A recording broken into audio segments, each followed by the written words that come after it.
여호수아 2장 8절부터 14절까지 말씀을 합독하시겠습니다. 또 그들이 눕기 전에 라합이 지붕에 올라가서 그들에게 이르러 말하되 여호와께서 이 땅을 너희에게 주신 줄을 내가 아노라. 우리가 너희를 심히 두려워하고 이 땅 주민들이 다 너희 앞에서 간담이 녹나니 이는 너희가 애굽에서 나올 때에 여호와께서 너희 앞에서 홍해 물을 마르게 하신 일과 너희가 요단 저쪽에 있는 아모리 사람의 두 왕 시온과 옥에게 행한 일을 곧 그들을 전멸시킨 일을 우리가 들었음이니라.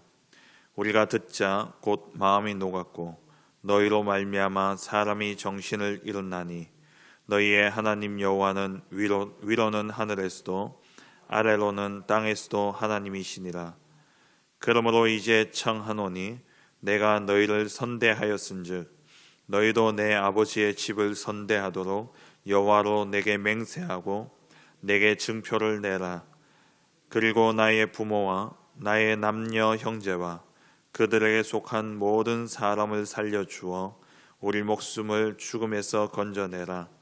그 사람들이 그에게 이르되 내가 우리의 이 일을 누설하지 아니하면 우리의 목숨으로 너희를 대신할 것이요 여호와께서 우리에게 이 땅을 주실 때에는 인자하고 진실하게 너를 대우하리라. 아멘. 이 시간 함께 기도하겠습니다. 전능하신 하나님 아버지, 오늘 이 시간 시공간을 초월하시는 성삼위 하나님의 역사가 우리 온 성도들 가정 위에 임하게 하여 주옵시고 하늘의 천군 천사를 파송하시사 애굽에 내렸던 죽음의 재앙이 그리스도의 피를 바르게 될 때에 그 재앙이 그 집을 넘어갔던 것처럼 그 재앙 가운데 고센 땅에 있는 이스라엘 백성들을 하나님께서 지키셨던 것처럼 저주와 재앙이 임한 이러한 시대에 오직 그리스도만 붙잡고 오직 그리스도만 고백하며 오직 그리스도 누리는 우리 각 성도들의 가정 위에 하나님 고센 땅의 축복을 허락하여 주옵시고 모든 죽음과 저주의 재앙이 물러가게 하시며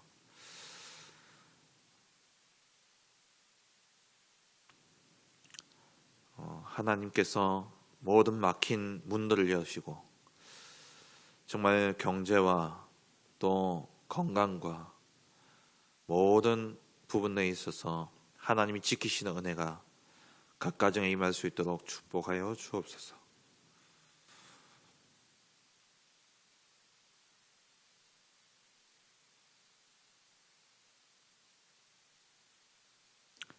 아브라함에게 주셨던 하나님 복의 근원을 축복하여 주옵시고 이삭에게 100배의 축복을 허락하시던 하나님께서 오늘 이 시간 우리 각 성도의 가정 위에 하나님 축복하여 주옵시며 어떠한 위기 속에서도 하나님 아들을 죽이는 그러한 시대에 하나님 모세를 지키셨고 예수님을 지키셨던 주님께서 우리 후대를 지키시사 정말 이 시대에 정말 영적 서밋, 기능 서밋, 문화 서밋에 축복 누리는 그런 우리 후대들이 준비되어지고 일어날 수 있도록 하나님 지켜주옵소서. 오늘 이 한날도 말씀 붙잡고 기도하며 오직 그리스도 언약 붙잡고 사단 권세 멸하고 하나님 나라의 축복을 누리며 성령의 충만한 역사 가운데 증인으로서는 복된 하루 되게 하여 주옵소서. 예수 그리스도의 이름으로 기도합니다. 아멘.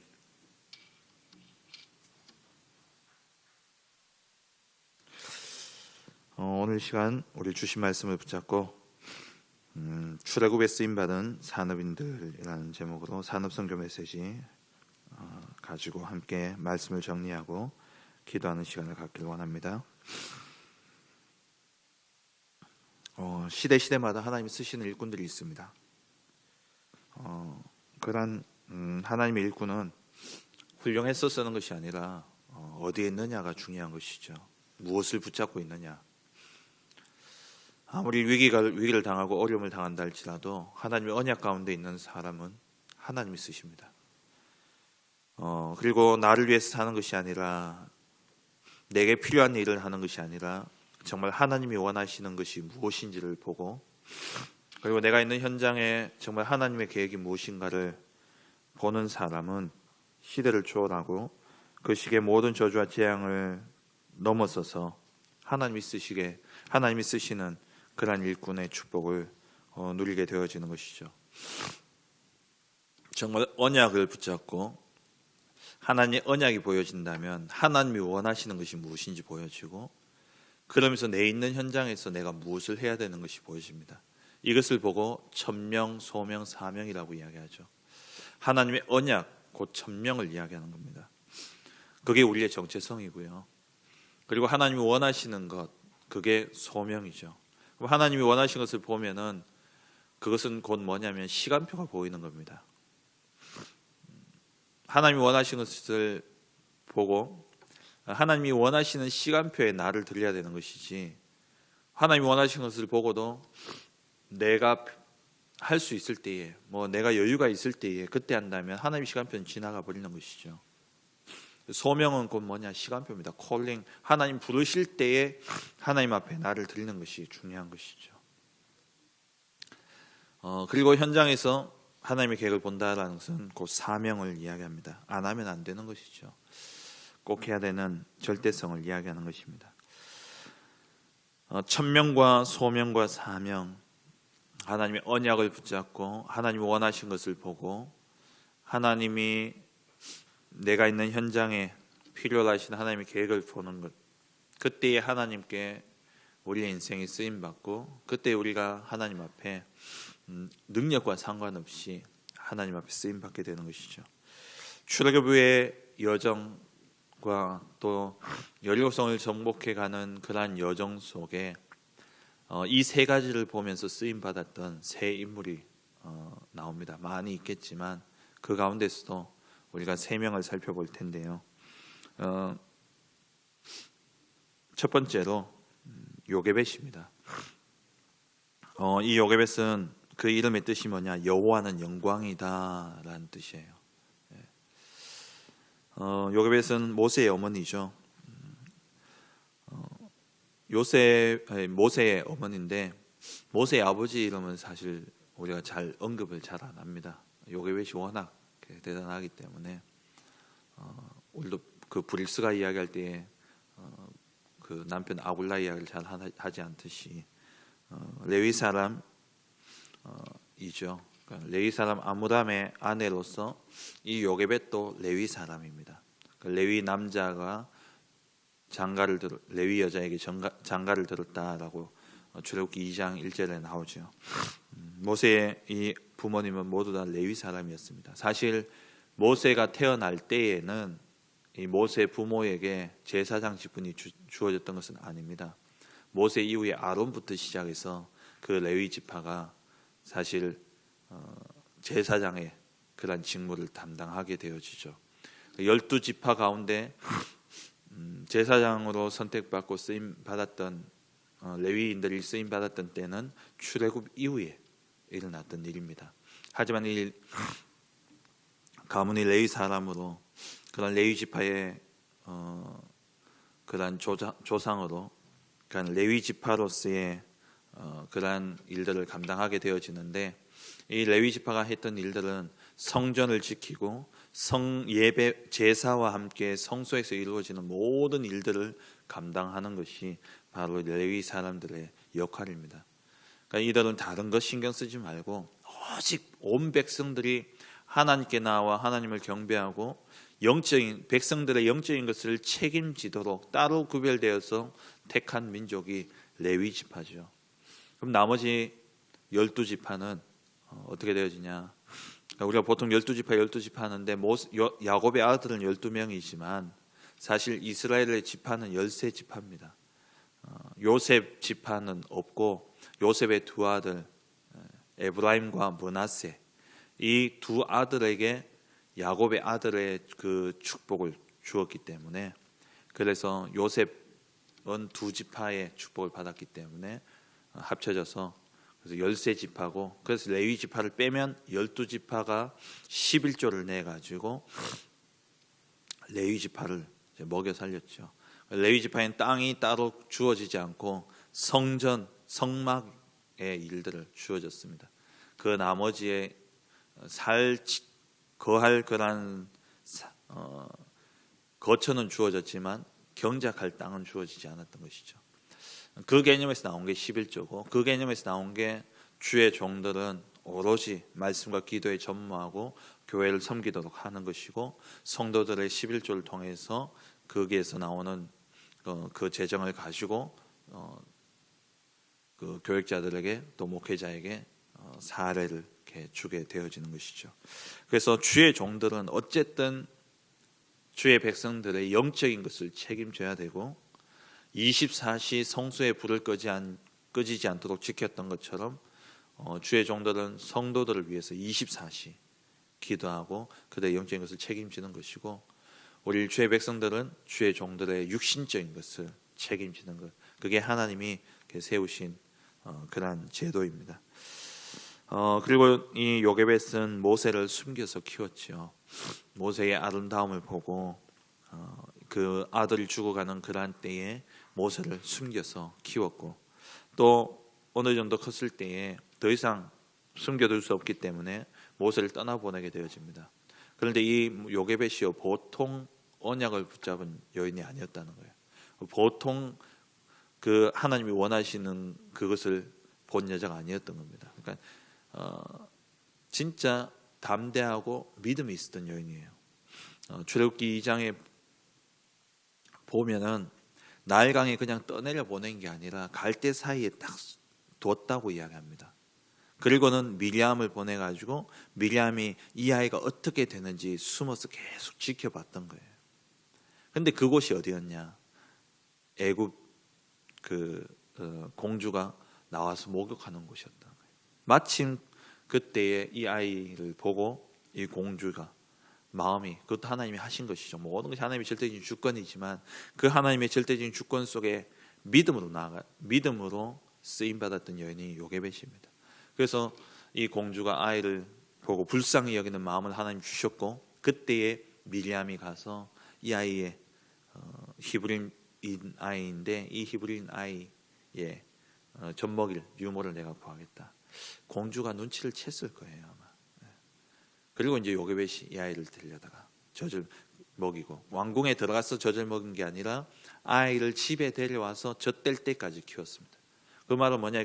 히브리인의 문화 속에서 아이가 자라났고 그 안에서 언약이 정확하게 전달되어졌던 것이죠. 그래서 이 모세가 그 젖먹이 동안에 엄마 품에 있는 동안에 들었던 이야기를 가지고 창세기를 기록했던 겁니다. 이렇게 중요하게 쓰임 받았던 게 요게벳이었던 것이죠. 그리고 모세를 키웠고 아론을 키웠고 또 미리암을 키웠습니다. 출애굽에 있어서 이 미리암도 홍해를 건너고 난 다음에 이 미리암이 백성 앞에서 춤을 추면서 하나님께 찬양하지 않습니까? 그 내용이 출애굽기 15장에 나옵니다. 아론은 모세와 함께 출애굽을 도왔고 출애굽의 지도자 역할을 감당했던 것이죠. 이렇게 지도자를 키울 수 있는 능력이 요게벳에게 있었던 겁니다. 두 번째로 쓰임받았던 인물이 바로 이드로입니다. 이드로는 그 이름의 뜻이 유명, 탁월이라는 뜻입니다. 유명하고 탁월하다, 능력 있다라는 이런 말이죠. 히브리인의 이름은, 우리도 이름을 그냥 짓지 않잖아요. 히브리인들의 이름은 그 아이의 평생을 두고 담은 부모의 기도입니다. 기도를 담은 하나님의 언약을 붙잡고 지은 이름들이 히브리인들의 이름이에요. 그렇게 봤을 때 이 이드로 유명, 탁월. 그리고 이 이드로의 별명이 뭐냐니까 성경에 보면 때로는 르웰이라는 그러한 단어가 나옵니다. 르웰이라는 단어는 별명으로서 하나님의 친구라는 뜻이에요. 우리가 별명을 이드로를 볼 때 사람들이 하나님의 친구다라고 이렇게 불렀어요. 그 정도로 하나님과 긴밀한 하나님 교제를 누렸고 하나님이 함께 하시는 것들이 보여졌던 인물이 바로 이드로였던 것이죠. 이 이드로가 모세의 장인이 되었습니다. 도망자, 누구인지도 알지 못하는 그런 인물을 자기 딸의 남편으로 사위로 삼았던 것이죠. 그리고 이 이드로는 출애굽기 18장 1절에 보니까 미디안의 제사장이다라고 되어 있어요. 어떻게 보면은 이후에 나오는 레위 사람 제사장의 흐름, 그 흐름을 앞서서 이 이드로가 그 흐름을 이어줬던 것이죠. 언약 안에서 하나님이 원하신 것을 잡으면 그 언약의 흐름 속에서 중요한 만남의 축복을 누리게 되어 있는 것입니다. 이드로도 모세를 만난 게 축복이고 모세도 이드로를 만난 게 축복이죠. 다시 말하면 우리의 영적인 상태에 따라서 만남이 결정되게 되어 있어요. 제가 저희 애들 요즘 보니까는 그 가수들에게 좀 빠져 있더라고요. 그래가지고 요즘 뭐 그 아이돌 좀 빠져 있어요. 큰 애가. 그래. 네 친구들 다 그 애들 좋아하죠. 그러니까 그게 네 영적 상태다.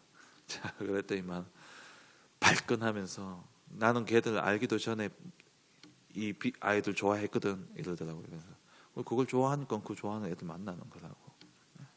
우리가 지금 내 영적 상태를 어떻게 점검할 수 있냐? 나하고 친한 사람, 나하고 말이 통하는 사람, 나와 지금 가까이 있는 사람이 누구인지 한번 생각해 보세요. 그게 나의 영적인 상태입니다. 하나님이 그 언약 붙잡은 자에게는 언약의 흐름 속에서 중요한 만남을 주시게 되어 있는 것이죠. 그러면서 이 이드로는 모세의 후견인 역할을 감당했습니다. 어느 정도로 감당했냐? 모세가 내가 바로 왕 앞에 가서 단판을 짓고 이 이스라엘 민족을 그 애굽의 노예된 가운데서 건져내야 되겠다라고 이야기했을 때에 보통 장인 같으면 자기 딸, 자기 손주들 생각하면서 가지 마라 했을 수도 있지 않겠습니까? 근데 이 이드로는 단번에 허락을 하면서 뭐라고 하냐니까 어떻게 하냐니까는 모세를 보내면서 자기 딸과 아들들을 거두어서 자기가 이렇게 지켜요. 성경에 보면은 모세가 출애굽한 이후에 이드로가 찾아갈 때에 모세의 아들과 그 딸을 데리고 찾아갑니다.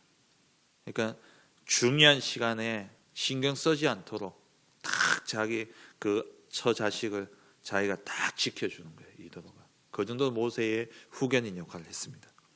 그리고 모세가 힘든 그런 모습을 보면서 우리 그저께 보았던 것처럼 천부장, 백부장, 십부장의 제도를 만들어서 모세가 그 귀한 사역들을 감당할 수 있도록 또 지혜를 주는 그러한 역할을 했던 것이 이드로였던 것이죠.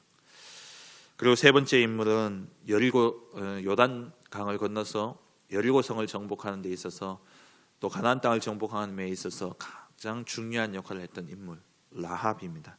이 라합이라는 뜻은 넓다라는 뜻이고요. 출애굽도 중요하지만 사실 가나안 땅에 들어가는 것이 더 중요하지 않습니까? 이때 정말 중요한 역할을 했던 인물, 하나님이 예비하신 인물이 바로 라합이었죠. 이 라합은 여리고 성의 기생이었습니다. 이렇게 보통 그냥 술집 말고 뭐 옛날 요정 이렇게 이야기하잖아요. 우리 박정희 대통령도 사실 요정에서 술 마시면서 암살을 당했지 않습니까? 거기에서 모든 중요한 인물들은 거기에서 중요한 국사를 논하기도 하고 이야기를 하게 되어집니다. 그때 옆에 누가 있습니까? 기생이 있었다는 거예요. 단순한 기생이 아니라 거기에 모든 정보를 알고 있는 여인이었어요. 이 정탐꾼들도 사실 지혜롭죠. 이 기생의 집에 들어갔다라는 거.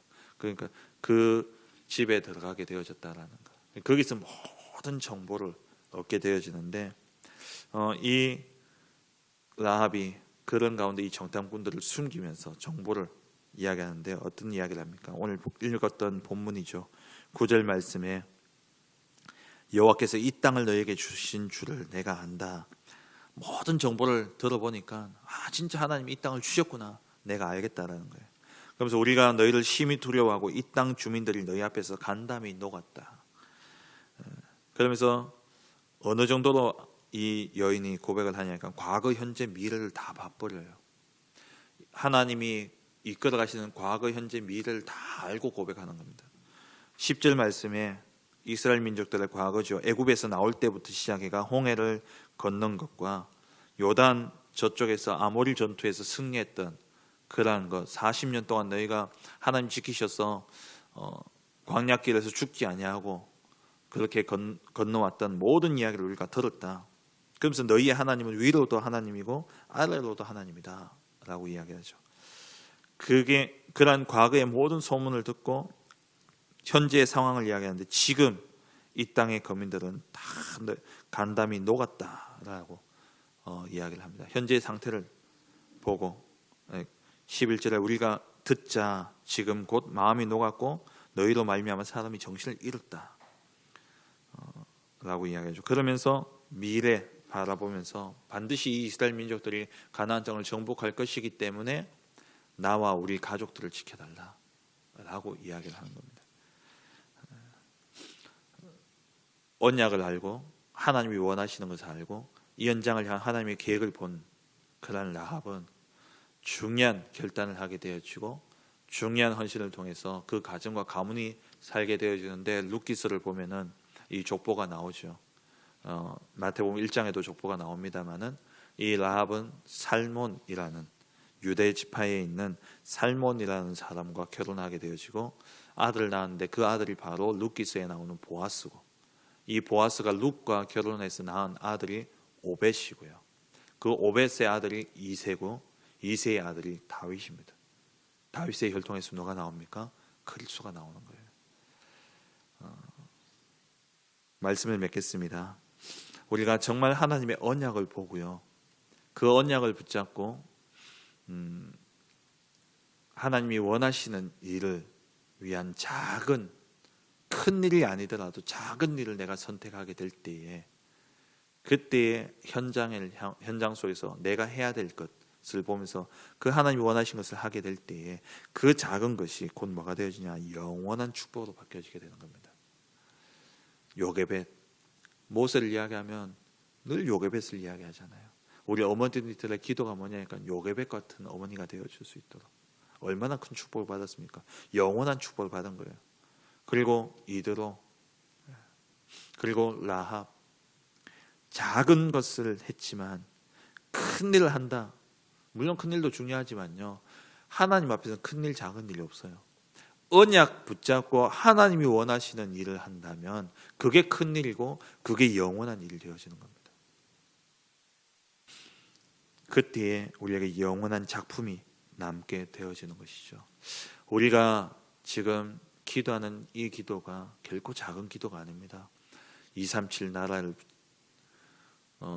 복음화를 듣고 기도하고 후대를 위해 기도하고 시대의 치유를 기도하는 이 기도가, 내가 뭔 큰 일을 한다, 큰 사역을 한다, 큰 응답을 있다 없다, 그거는 사실 하나님께 달려있는 것이고, 우리의 중요한 것은 뭐냐? 이것 붙잡고 기도하는 이 작은 것이 어떤 큰 열매를 맺을지 몰라요. 우리가 이것을 붙잡고 계속 기도하다 보면요, 우리의 선택의 방향이 그쪽으로 가게 되어 있습니다. 우리의 마음과 생각이 거기에 담겨지게 되어 있어요. 그러면 우리의 모든 삶이 그 속에서 움직여지게 됩니다. 그럼 나는 뭐 별거 한 게 없는데, 근데 돌아서 시간이 지나고 보면 그게 영원한 작품으로 남게 되어지게 돼요. 영원한 응답으로 오게 되어지는 겁니다.